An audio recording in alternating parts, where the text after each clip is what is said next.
লাগতেছে ব্রাজিলের সাপোর্টার, এরে আর্জেন্টিনার সাপোর্টার। আমার দায়িত্ব তোমাদেরকে বইলা দেওয়া, মানা না মানা তোমার ব্যাপার। আমি যদি এটা না পৌঁছায় দেয়, আমার এই না পৌঁছানোর কারণে আমারও সাইজ করা হবে।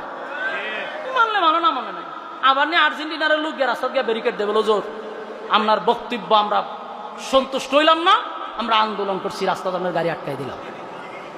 বুঝতে পারে এমন মহব্বত বক্তার থেকে বেশি আর্জেন্টিনার মহব্বত। আল্লাহ আমরা হেফাজত করুক, আমিন কইনা দিই। কারণ আমার মূল কথা হইল, আখাম কুখাম কইরা শেষ বয়সে তওবা করলে কি খবর হইব?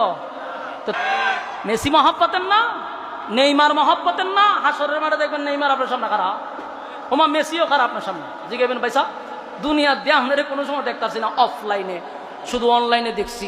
একটা সেলফি তো তুলুন দূরের কথা, আপনাদের আমার দ্বারে হয় তুই যে বেশি মহব্বত করতি আজকে তোর সাথে। যুবকরা যৌবন খালে আর্জেন্টিনা, যৌবন খালে ব্রাজিল, যৌবন খালে যত ইহুদি খ্রিস্টানের সাপোর্টার নিয়া এরপরে কারণ কতটা জাহান্নাম অলরেডি গেছে গা। ওই আর্জেন্টিনার পতাকা লাগাইতে গিয়া হ্যাঁ কারেন্টে লাগিয়ে মরে যাবে। তোর মরণ আর কুত্তার মরণের মধ্যে কোনো ব্যবধান আছে? ওই বেটা কুত্তায় মরলে তো জাহান্নাম, আরেক দেশের পতাকার লাগিয়ে হে মরে যাবে।